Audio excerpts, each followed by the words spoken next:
ಚರಿತ್ರೆಯ ಮತ್ತೊಂದು ವಿಡಿಯೋಗೆ ನಿಮ್ಗೆಲ್ಲ ಪ್ರೀತಿಯ ಸ್ವಾಗತ. ಈತ ಒಬ್ಬ ಬಡ ರೈತನ ಮಗ. ತಾನು ಶ್ರೀಮಂತನಾಗಬೇಕು ಅಂತ 4 ಸಲ ಮನೆಯಿಂದ ಓಡಿ ಹೋಗಿದ್ದ. ಅದರಲ್ಲಿ 3 ಸಲ ಅವರ ಅಪ್ಪ ಮಗನನ್ನ ವಾಪಸ್ ಮನೆಗೆ ಕರೆದುಕೊಂಡು ಬಂದಿದ್ರು. ಮನೆಗೆ ವಾಪಸ್ ಕರೆಸಿ ಮತ್ತೆ ಗದ್ದೆ ಕೆಲಸ ಮಾಡೋದಕ್ಕೆ ಹೇಳ್ತಾರೆ. ಆದರೆ ಈ ಹುಡುಗನಿಗೆ ಶ್ರೀಮಂತನಾಗಬೇಕು, ಏನಾದರೂ ಸಾಧನೆ ಮಾಡಬೇಕು ಅನ್ನುವ ಗುರಿ ಇತ್ತು. ಇದರ ಜೊತೆಗೆ ತಾನೊಬ್ಬ ಶಿಕ್ಷಕ ಆಗಬೇಕು ಅನ್ನುವ ಕನಸು ಕೂಡ ಆ ಹುಡುಗನಿಗಿತ್ತು. ಆದರೆ ಜವಾಬ್ದಾರಿಗಳು ಈತನನ್ನ ಕನಸಿನ ದಾರಿಯಲ್ಲಿ ಹೋಗೋದಕ್ಕೆ ಅಡ್ಡಿಯಾಗುತ್ತೆ. ಮುಂದೆ ಇದೇ ಹುಡುಗ ಹ್ಯುಂಡೈ ಅನ್ನುವ ಸಾಮ್ರಾಜ್ಯವನ್ನೇ ಕಟ್ಟುತ್ತಾನೆ.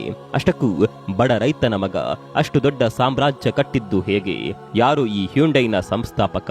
ಬಡ ರೈತನ ಮಗ ಹ್ಯುಂಡೈ ಕಂಪನಿ ಕಟ್ಟಿದ ರೋಚಕ ಕಥೆಯನ್ನ ತೋರಿಸ್ತೀವಿ ನೋಡಿ.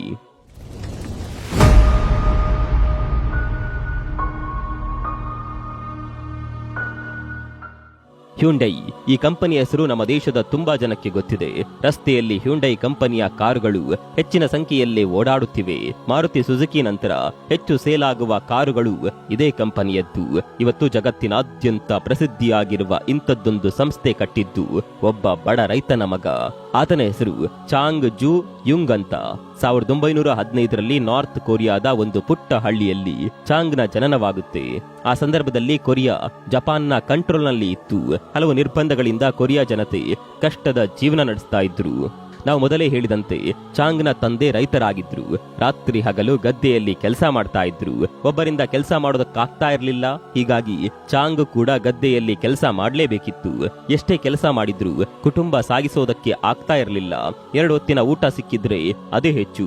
ಇದನ್ನೆಲ್ಲ ನೋಡಿ ಚಾಂಗ್ಗೆ ನಾನು ಕೂಡ ತಂದೆಯ ಹಾಗೆ ಜೀವನ ಪೂರ್ತಿ ಹೀಗೆ ಕಷ್ಟಪಡಬೇಕಾ, ಒಳ್ಳೆಯ ಜೀವನ ನಡೆಸೋದು ಯಾವಾಗ ಅನ್ನುವ ಚಿಂತೆ ಕಾಡ್ತಾ ಇತ್ತು. ಮತ್ತೊಂದ್ ಕಡೆ ಈತನಿಗೆ ಟೀಚರ್ ಆಗಬೇಕು ಅನ್ನುವ ಆಸೆ. ಆದರೆ ಓದೋದಕ್ಕೆ ಹಣ ಇರಲಿಲ್ಲ. ಏನ್ ಮಾಡೋದು ಅಂತ ಯೋಚನೆ ಮಾಡುವಾಗ ಆತನಿಗೆ 2 ಮಾರ್ಗ ಕಾಣಿಸುತ್ತೆ. ಒಂದು, ಜೀವನ ಪೂರ್ತಿ ಹೀಗೆ ಗದ್ದೆ ಕೆಲಸ ಮಾಡೋದು. 2ನೇದು, ಮನೆಯಿಂದ ಓಡಿ ಹೋಗೋದು. ಆ ಹುಡುಗ 2ನೇ ದಾರಿಯನ್ನ ಆಯ್ಕೆ ಮಾಡಿಕೊಳ್ತಾನೆ. 16ನೇ ವಯಸ್ಸಿನಲ್ಲೇ ಮನೆಯಿಂದ ಓಡಿ ಹೋಗ್ತಾನೆ. ಆದರೆ ತಂದೆ ಬಿಡಬೇಕಲ್ಲ. ಮಗನನ್ನ ಮತ್ತೆ ಮನೆಗೆ ವಾಪಸ್ ಕರೆದುಕೊಂಡು ಬರ್ತಾರೆ. ಇದೇ ರೀತಿ 3 ಸಲ ಆಗುತ್ತೆ. ಆದ್ರೆ 4ನೇ ಸಲ ಮನೆ ಬಿಟ್ಟು ಹೋದವನು ಮತ್ತೆ ವಾಪಸ್ ಬರೋದಕ್ಕೆ ಒಪ್ಪಲೇ ಇಲ್ಲ. ಆತ ಐಷಾರಾಮಿ ಜೀವನವನ್ನ ನೋಡಿಯಾಗಿತ್ತು. ಆತನಿಗೆ ಯಾಕೋ ಸಿಟಿ ಲೈಫ್ ಹಿಡಿಸಿತ್ತು. ಸಿಯೋಲ್ನಲ್ಲಿ ಒಂದು ಕೆಲಸಕ್ಕೆ ಸೇರ್ತಾನೆ. ಒಂದು ಫ್ಯಾಕ್ಟರಿಯಲ್ಲಿ ಕೂಲಿ ಕೆಲಸ ಮಾಡೋದಕ್ಕೆ ಶುರು ಮಾಡ್ತಾನೆ. ಮುಂದೆ ಒಂದು ರೈಸ್ ಸ್ಟೋರ್ ನಲ್ಲಿ ಡೆಲಿವರಿ ಬಾಯ್ ಆಗಿ ಕೆಲಸ ಸಿಗುತ್ತೆ. ಇದರಿಂದ ಆ ಹುಡುಗನ ಜೀವನ ಒಂದು ಹಂತಕ್ಕೆ ಬರುತ್ತೆ. ಕೆಲಸ ಕೂಡ ಅದೇ ರೀತಿ ಮಾಡ್ತಾ ಇದ್ದ. ಕಂಪನಿಯ ಮಾಲೀಕರು ಕೂಡ ಈ ಹುಡುಗನ ಕೆಲಸ ನೋಡಿ ಫಿದಾ ಆಗಿದ್ರು. ಕೆಲಸಕ್ಕೆ ಸೇರಿದ 6 ತಿಂಗಳ ಅಂತರದಲ್ಲಿ ಚಾಂಗನ್ನ ಸ್ಟೋರ್ ಅಕೌಂಟೆಂಟ್ ಆಗಿ ಪ್ರಮೋಟ್ ಮಾಡ್ತಾರೆ. ಅಷ್ಟರಲ್ಲೇ ಆ ರೈಸ್ ಕಂಪನಿಯ ಮಾಲೀಕ ಅನಾರೋಗ್ಯಕ್ಕೆ ತುತ್ತಾಗುತ್ತಾರೆ. ಹೀಗಾಗಿ ಕಂಪನಿ ನೋಡಿಕೊಳ್ಳುವ ಜವಾಬ್ದಾರಿ ಚಾಂಗ್ ಹೆಗಲ ಮೇಲೇರಿತ್ತು. ಆಗಿನ್ನೂ ಚಾಂಗ್ಗೆ ಕೇವಲ 22 ವರ್ಷ ವಯಸ್ಸಾಗಿತ್ತು. ಜವಾಬ್ದಾರಿ ಸಿಗ್ತಾ ಇದ್ದಂತೆ ಕೆಲವೊಂದು ಬದಲಾವಣೆಗಳನ್ನ ಮಾಡಿಕೊಂಡು ಕಂಪನಿಯನ್ನ ದೊಡ್ಡ ಮಟ್ಟಕ್ಕೆ ಬೆಳೆಸಿಕೊಂಡು ಹೋಗ್ತಾನೆ ಚಾಂಗ್. ಕಡಿಮೆ ರೇಟ್ಗೆ ಅಕ್ಕಿ ಮಾರಿ ಗ್ರಾಹಕರನ್ನ ಸೆಳೆದು ಬಿಡ್ತಾನೆ. ಕೆಲವು ವರ್ಷದ ಅಂತರದಲ್ಲಿ ಚಾಂಗ್ಗೆ ಒಳ್ಳೆಯ ಪ್ರಾಫಿಟ್ ಕೂಡ ಆಗಿತ್ತು. ನೋಡುತ್ತಲೇ ನಗರದ ಟಾಪ್ ಸೆಲ್ಲರ್ ಆಗಿ ಬೆಳೆಯುತ್ತೆ ಚಾಂಗ್ನ ರೈಸ್ ಕಂಪನಿ. ಇನ್ನೇನು ಜೀವನ ಸಕ್ಸಸ್ ಆಗಬೇಕು ಅನ್ನುವಾಗ ಚಾಂಗ್ ಜೀವನದಲ್ಲಿ ಬರ ಸಿಡಿಲೊಂದು ಬಡಿಯುತ್ತೆ. ನಾವು ಮೊದಲೇ ಹೇಳಿದಂತೆ ಆಗ ಕೊರಿಯಾ ಜಪಾನ್ನ ಕಂಟ್ರೋಲ್ನಲ್ಲಿ ಇತ್ತು. ನಮ್ಮಲ್ಲಿ ಹೇಗೆ ಬ್ರಿಟಿಷರು ಆಳ್ವಿಕೆ ಮಾಡ್ತಾ ಇದ್ರು ಹಾಗೆಯೇ ಕೊರಿಯಾವನ್ನ ಜಪಾನ್ ಆಳ್ವಿಕೆ ಮಾಡ್ತಾ ಇತ್ತು. ಹೀಗೆ ಆಳ್ವಿಕೆ ಮಾಡ್ತಾ ಇದ್ದ ಜಪಾನ್ ಸರ್ಕಾರ ಚಾಂಗ್ನ ರೈಸ್ ಮಿಲ್ ಅನ್ನ ಬಂದ್ ಮಾಡುತ್ತೆ. ಈಗ ಚಾಂಗ್ಗೆ ಮನೆಗೆ ವಾಪಸ್ ಹೋಗೋದು ಬಿಟ್ರೆ ಬೇರೆ ಯಾವುದೇ ದಾರಿ ಇರಲೇ ಇಲ್ಲ. ಆದ್ರೆ ಆತನ ಗುರಿ ಸ್ಪಷ್ಟವಾಗಿತ್ತು. ಎಷ್ಟೇ ಕಷ್ಟ ಬರಲಿ ಒಂದಲ್ಲ ಒಂದು ದಿನ ಶ್ರೀಮಂತನಾಗಬೇಕು ಅಥವಾ ಏನಾದರೂ ಸಾಧನೆ ಮಾಡಿ ತೋರಿಸಬೇಕು. ರೈಸ್ ಮಿಲ್ ಕ್ಲೋಸ್ ಆದಾಗ ಚಾಂಗ್ ಸೀದಾ ಮನೆಗೆ ಬರ್ತಾನೆ. 1 ವರ್ಷ ಮನೆಯಲ್ಲೇ ಕೆಲಸ ಮಾಡಿ ಮತ್ತೆ ಸಿಯೋಲ್ಗೆ ವಾಪಸ್ ಹೋಗ್ತಾನೆ. 1940ರಲ್ಲಿ ಒಂದು ಕಾರ್ ರಿಪೇರಿ ಮಾಡುವ ಬಿಸ್ನೆಸ್ ಮಾಡೋದಕ್ಕೆ ಶುರು ಮಾಡ್ತಾನೆ. ಇದರಲ್ಲಿ ಸರ್ಕಾರದ ಯಾವುದೇ ಹಸ್ತಕ್ಷೇಪ ಇರೋದಿಲ್ಲ. 3 ವರ್ಷದಲ್ಲಿ ಈ ಬಿಸ್ನೆಸ್ ಕೂಡ ಸಕ್ಸಸ್ ಆಗುತ್ತೆ. ಆದರೆ ಅದೃಷ್ಟ ಮತ್ತೊಮ್ಮೆ ಕೈ ಕೊಟ್ಟಿತ್ತು. ಜಪಾನ್ ಸರ್ಕಾರ ಚಾಂಗ್ ಹೊಟ್ಟೆ ಮೇಲೆ ಮತ್ತೊಮ್ಮೆ ಹೊಡೆಯುತ್ತೆ. ಯುದ್ಧಕ್ಕೆ ನೆರವಾಗಲು ಚಾಂಗ್ ಕಂಪನಿಯನ್ನ ಒಂದು ಸ್ಟೀಲ್ ಕಂಪನಿಯಾಗಿ ಕನ್ವರ್ಟ್ ಮಾಡುತ್ತೆ ಜಪಾನ್ ಸರ್ಕಾರ. ಚಾಂಗ್ಗೆ ಮತ್ತದೇ ಮನೆಯ ದಾರಿ ಬಿಟ್ಟರೆ ಬೇರೆ ಯಾವುದೇ ದಾರಿ ಕಾಣಿಸ್ತಾ ಇರಲಿಲ್ಲ. ಆದರೆ ಈ ಬಾರಿ ಚಾಂಗ್ ಬಳಿ ಸ್ವಲ್ಪ ಹಣ ಇತ್ತು. ಇದನ್ನ ಇಟ್ಕೊಂಡು ಏನಾದರೂ ಮಾಡಬಹುದು ಅನ್ನುವ ಧೈರ್ಯ ಚಾಂಗ್ಗೆ ಇತ್ತು. ಮುಂದೆ 2ನೇ ವಿಶ್ವಯುದ್ಧ ನಡೆಯುತ್ತೆ. ಕೊರಿಯಾ ಜಪಾನ್ನಿಂದ ಸ್ವತಂತ್ರ್ಯವಾಗುತ್ತೆ. ಮುಂದೆ ಮತ್ತದೇ ಹಳೆಯ ಬಿಸ್ನೆಸ್ ಅನ್ನ ಚಾಂಗ್ ಶುರು ಮಾಡ್ತಾರೆ. ಈ ಬಾರಿ ಕಂಪನಿಗೆ ಹ್ಯುಂಡೈ ಆಟೋ ಸರ್ವಿಸ್ ಅನ್ನುವ ಹೆಸರನ್ನ ಇಡ್ತಾರೆ. ಮುಂದೆ ಚಾಂಗ್ಗೆ ಅಮೆರಿಕಾದ ಆರ್ಮಿಯ ಟ್ರಕ್ ರಿಪೇರಿ ಮಾಡುವ ಕೆಲಸ ಸಿಗುತ್ತೆ. ಇದು ಚಾಂಗ್ ಜೀವನದ ಟರ್ನಿಂಗ್ ಪಾಯಿಂಟ್ ಅಂದ್ರೂ ತಪ್ಪಾಗೋದಿಲ್ಲ. ಈ ಕಂಪನಿ ಜೊತೆಗೆ ಹ್ಯುಂಡೈ ಸಿವಿಲ್ ಸರ್ವಿಸ್ ಅನ್ನುವ ಕಂಪನಿ ಕೂಡ ಶುರುವಾಗಿತ್ತು. ಸ್ನೇಹಿತರೆ, ನಿಮಗೆ ಗೊತ್ತಿರಲಿ, ಇಲ್ಲಿ ಹ್ಯುಂಡೈ ಪದದ ಅರ್ಥ ಮಾಡರ್ನ್ ಅಂತ. ಜಪಾನ್ ಕಪಿಮುಷ್ಟಿಯಿಂದ ಹೊರಬಂದ ದಕ್ಷಿಣ ಕೊರಿಯಾದಲ್ಲಿ ಯುದ್ಧದಿಂದ ಹಾನಿಯಾದ ಕಟ್ಟಡಗಳ ರಿಪೇರಿ, ಹೊಸ ಕಟ್ಟಡಗಳ ನಿರ್ಮಾಣ ಕಾರ್ಯ ಆರಂಭವಾಗಿತ್ತು. ಇದರ ಕೆಲವು ಪ್ರಾಜೆಕ್ಟ್ಗಳು ಚಾಂಗ್ ಒಡೆತನದ ಹ್ಯುಂಡೈ ಸಿವಿಲ್ ಸರ್ವಿಸ್ಗೂ ಕೂಡ ಸಿಗುತ್ತೆ. ಹಾಗಂತ ಅವುಗಳು ಸಣ್ಣ ಪುಟ್ಟ ಪ್ರಾಜೆಕ್ಟ್ಗಳು ಅಲ್ಲ. ಶಿಪ್ ಯಾರ್ಡ್ ನಿರ್ಮಾಣ, ನ್ಯೂಕ್ಲಿಯರ್ ಪ್ಲಾಂಟ್ ನಿರ್ಮಾಣದಂತಹ ದೊಡ್ಡ ದೊಡ್ಡ ಪ್ರಾಜೆಕ್ಟ್ಗಳದು. ಈ ದೊಡ್ಡ ದೊಡ್ಡ ಪ್ರಾಜೆಕ್ಟ್ಗಳನ್ನ ಚಾಂಗ್ ಕಂಪನಿ ಸಕ್ಸಸ್ಫುಲ್ ಆಗಿ ಕಂಪ್ಲೀಟ್ ಮಾಡುತ್ತೆ.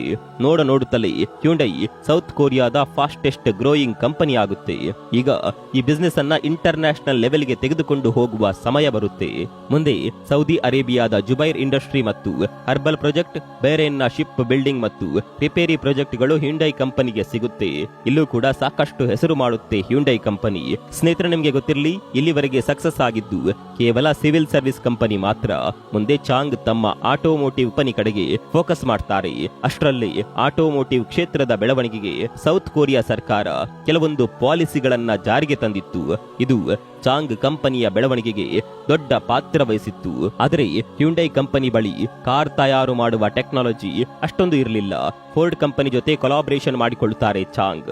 6 ತಿಂಗಳಲ್ಲಿ ಈ ಕೊಲಾಬರೇಷನ್ ಕೂಡ ಸಕ್ಸಸ್ ಆಗುತ್ತೆ. ಆದರೆ ಇಲ್ಲೊಂದು ಮಿಸ್ಟೇಕ್ ಆಗಿತ್ತು. ಫೋರ್ಡ್ ಕಂಪನಿ ಲಂಡನ್ ರಸ್ತೆಗಳನ್ನ ನೋಡಿ ಕಾರ್ ಡಿಸೈನ್ ಮಾಡಿತ್ತು. ಆದರೆ ಸೌತ್ ಕೊರಿಯಾದ ರಸ್ತೆಗಳು ಅಷ್ಟೊಂದು ಚೆನ್ನಾಗಿರಲಿಲ್ಲ. ಸೌತ್ ಕೊರಿಯಾದಲ್ಲಿ ಈ ಕಾರ್ನ ಮಾಡೆಲ್ಗಳು ಫೇಲ್ ಆಗೋದಕ್ಕೆ ಶುರುವಾಗುತ್ತವೆ. ಜನ ರಿಫಂಡ್ ಮಾಡೋದಕ್ಕೆ ಡಿಮ್ಯಾಂಡ್ ಮಾಡ್ತಾರೆ. ಅಷ್ಟರಲ್ಲೇ ಮತ್ತೊಂದು ಕಂಟಕ ಎದುರಾಗುತ್ತೆ. ಪ್ರವಾಹ ಬಂದು ಹ್ಯುಂಡೈ ಕಂಪನಿಯ ಅಸೆಂಬಲ್ ಆಗಿದ್ದ ಕಾರುಗಳು ನೀರಿನಲ್ಲಿ ಮುಳುಗುತ್ತವೆ.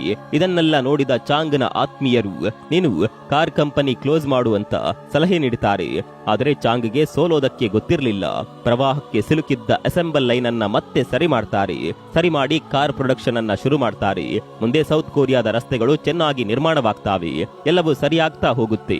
ಹ್ಯುಂಡೈ ಕಾರ್ಗಳ ಸೇಲ್ಸ್ ಕೂಡ ಏರಿಕೆಯಾಗುತ್ತೆ.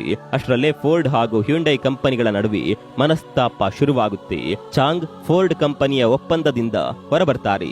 ಅಲ್ಲಿಂದ ಜಗತ್ತಿನಲ್ಲಿ ಕೊರಿಯಾದ ಕಾರು ಕಂಪನಿಗಳ ಹೊಸ ಯುಗ ಶುರುವಾಗುತ್ತೆ.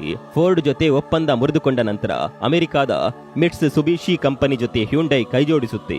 ಕಾರ್ನ ಡಿಸೈನ್ ನಲ್ಲಿ ಕೂಡ ಬದಲಾವಣೆ ಮಾಡಿಕೊಳ್ಳುತ್ತೆ. ಹ್ಯುಂಡೈ ಪೋನಿ ಅನ್ನುವ ಕಾರನ್ನ ಅತ್ಯಂತ ಕಡಿಮೆ ಬೆಲೆಗೆ ಮಾರಾಟ ಮಾಡುತ್ತೆ. ಜನರಿಗೂ ಕೂಡ ಈ ಕಾರು ಇಷ್ಟವಾಯಿತು. ಕೇವಲ ಕೊರಿಯಾ ಮಾತ್ರವಲ್ಲ, ಕೆನಡಾದಲ್ಲಿ ಕೂಡ ಇದು ಬೆಸ್ಟ್ ಸೆಲ್ಲಿಂಗ್ ಕಾರ್ ಆಗಿತ್ತು. ಆದರೆ ಹ್ಯುಂಡೈ ಕಾರನ್ನ ಚೀಪ್ ಕಾರ್ಗಳ ತರ ನೋಡೋದಕ್ಕೆ ಶುರು ಮಾಡಿದ್ರು. ಕಾರಣ ಈ ಕಾರುಗಳಲ್ಲಿ ಅಷ್ಟೊಂದು ಫೀಚರ್ಸ್ ಇರಲಿಲ್ಲ. ಹೀಗಾಗಿ ತಮ್ಮ ಕಾರುಗಳನ್ನ ಮತ್ತಷ್ಟು ಉನ್ನತ ದರ್ಜೆಗೇರಿಸಲು ಚಾಂಗ್ ಮೀಟಿಂಗ್ಗಳ ಮೇಲೆ ಮೀಟಿಂಗ್ ಮಾಡ್ತಾರೆ. ಇದಾದ ನಂತರ ಬ್ಯಾಕ್ ಟು ಬ್ಯಾಕ್ ಹೈಟೆಕ್ ಕಾರುಗಳನ್ನ ಹ್ಯುಂಡೈ ಲಾಂಚ್ ಮಾಡುತ್ತೆ.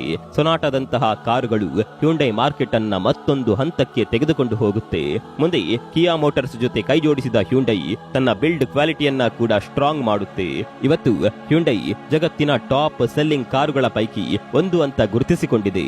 ಬಡ ರೈತನ ಮಗನೊಬ್ಬ ಇಷ್ಟು ದೊಡ್ಡ ಕಂಪನಿಯನ್ನ ಕಟ್ಟಿಬಿಟ್ಟಿದ್ದಾನೆ. ಮನಸ್ಸು ಮಾಡಿದ್ದರೆ ಏನ್ ಬೇಕಾದ್ರೂ ಮಾಡಬಹುದು ಅನ್ನೋದು ಇದಕ್ಕೆ ಅಲ್ವಾ? ಹ್ಯುಂಡೈನ ಈ ಸಕ್ಸಸ್ ಸ್ಟೋರಿಯ ಬಗ್ಗೆ ನಿಮ್ಗೇನನ್ಸುತ್ತೆ? ಕಾಮೆಂಟ್ ಮಾಡಿ.